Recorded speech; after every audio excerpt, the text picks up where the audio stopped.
will explain briefly about MFRS 8. MFRS 8 operating segment is a standard that requires companies to report financial information based on how the business is managed internally. It focuses on the company operating segment, which are part of the business review by the Chief Operating Decision Maker, which is CODM, to assess performance and allocate resources. To identify reportable segment, company apply the 10% threshold test, where a segment is reportable if it makes up at least 10% of total revenue, profit or loss, or asset of all segments. Once segments are identified, company must prepare segmental report showing revenue, profit or loss, and other key details for each segment. MFRS 8 also has specific disclosure requirements such as explaining the basis of segmentation, the type of product or service, and reconciliation to the total figures in the financial statement. This approach improves transparency and helps users better understand the performance and risk of each part of the business. Under MFRS 8 operating segments, the Chief Operating Decision Maker or CODM is the individual or group responsible for allocating resources and assessing performance across operating segments. At Darby Berhad, this role is fulfilled by both the Group Chief Executive Officer Dato' Mfrs and the Group Chief Financial Officer Muhammad Nur Abdul Aziz. The Group CEO acts as the primary CODM, overseeing key segments like industrial, motors, and previously healthcare. He regularly reviews segmental reports and makes strategic decisions on capital allocation and growth. A key example of his role is the acquisition of UMW Holdings Berhad, which expanded the group's automotive and industrial footprint. The group CFO supports this role by providing financial insights, evaluating segment performance, and guiding resources allocation based on key metrics such as revenue, PBIT, and ROE. Both the CEO and CFO collaborate closely to ensure decisions are aligned with internal reporting and strategic priorities. Their function as CODM are reflected in the segment reporting section of the annual report, consistent with MFRS 8 requirements. Together, they ensure Darby's operating decisions are based on comprehensive internal financial data. Next, we move on to types of segmental report. There are two types of segmental report inside Darby Berhad, which is geographical segment reporting and business segment reporting. In MFRS 8, geographical segment reporting refers to the presentation of key financial data such as external revenue and non-current assets based on the different region or country where a company operates. This reporting requires entities to disclose information for their home country and any foreign market that are significant. This allows users of financial statement to assess how each location contributes to performance and expose the company to various regional risks and opportunities.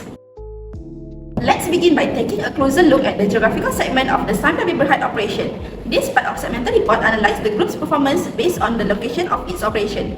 For this company, the main region cover are Malaysia, China, other countries in Asia, and Australasia. For each this region, the report provides important financial details, including revenue, profitability, and the value of long-term assets.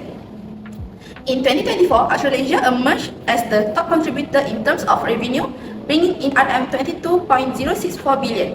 This was followed by Malaysia with RM19.267 billion, China with RM17.508 billion, and other Asian countries with RM8.208 billion. When looking at profitability measured by PIBT, Malaysia leads with RM1.254 billion, reflecting its strong contribution to the group's earnings. Meanwhile, in terms of non-current assets such as property, plant and equipment, Australasia recorded the highest value at RM9.947 million, indicating the group's significant investment in that region. This segmentation helps stakeholders understand which regions are driving performance and where the group is investing the most heavily in long-term assets. According to MFRS 8, a reportable segment is a part of company that carry out business activity to earn revenue and incur expenses, including transaction with other segments. Its performance is often reviewed by CODM to make key business decisions and allocate resources. The segment must also have separate financial information available. This reflects how management view and operate different parts of the business. For example, Darby Berhad report segment like motor, industrial, and UMW each managed and evaluated separately. Now, I will explain the comparison between the segmental result for the financial year 2024 and 2023. For revenue, grew impressively from RM48.3 billion to RM67.5 billion. That's over RM19 billion in growth. What's important to note is that this increase mainly came from the motors and industrial segment, and a new contributor in 2024 is UMW, which added RM9.4 billion. For operating profit, more than double from RM2.13 billion to RM4.51 billion. The standout here is the healthcare segment, jumping from RM112 million to RM2 billion, which is give a huge leap. Although some segments were discontinued like logistics and healthcare in 2023 and UKHE in 2024, but they still had a material impact, especially healthcare due to its strong profitability before discontinuation.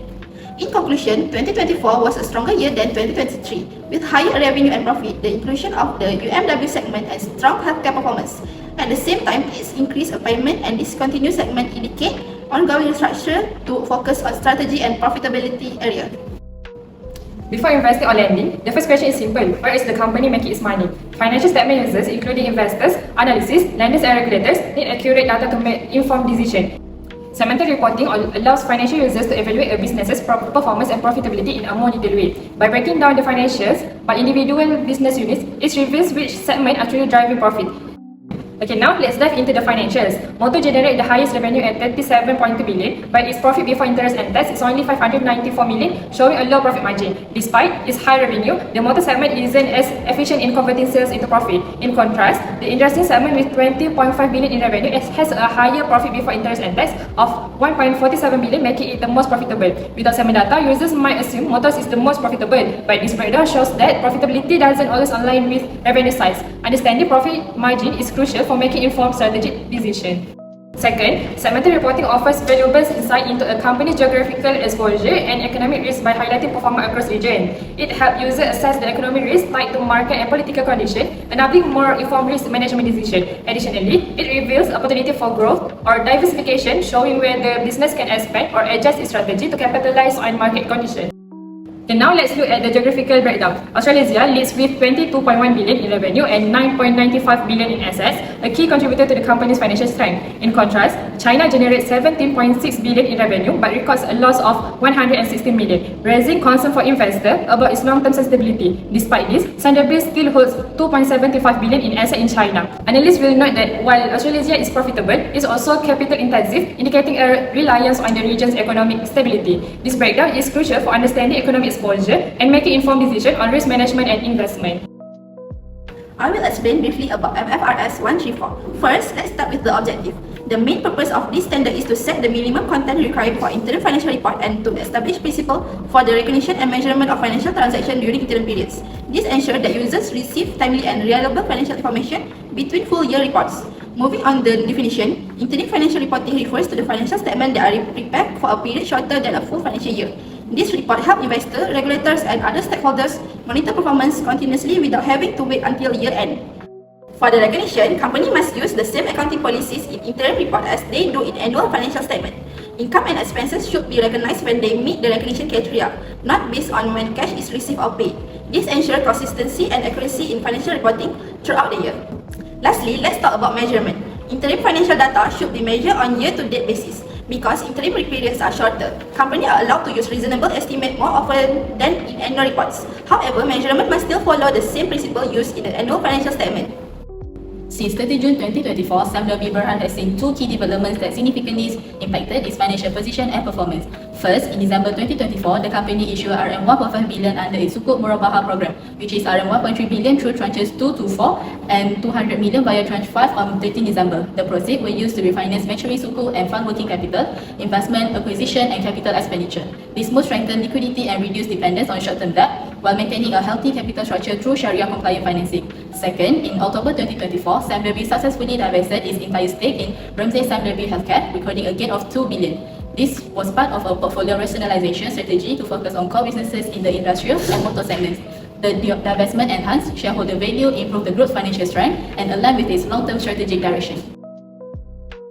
Next, I will explain Darby interim report for the second quarter ended 31 December 2024. Let's start with the statement of profit or loss and comprehensive income. This statement shows the company financial performance over two periods. For the current interim report, the period are from 1 October to 31 December 2024 for the 3 months report and from 1 July to 31 December 2024 for the 6 month report. The comparative figure from the previous year are from 1 October to 31 December 2023 and 1 July to 31 December 2023. Next, we have the statement of financial position, which show the company asset, liability and equity. For the current quarter, the position is as of 31 December 2024, while the comparative figure is from 30 June 2023. Moving on to the statement of cash flow, this show the cash inflow and outflow for the business. It's covered a 6-month period from 1 July to 31 December 2024 for the current report and the same period which is from 1 July to 31 December 2023 for the comparative. Lastly, the statement of changes in equity also cover a 6-month period. Again, it is from 1 July to 31 December 2024 for the current report and 1 July to 31 December 2023 for the previous year comparison. This report helps users understand how Darby performance and financial position have changed over time. It's follow Mfrs 134, which requires company to present key financial statement for both the current and previous period in interim reports.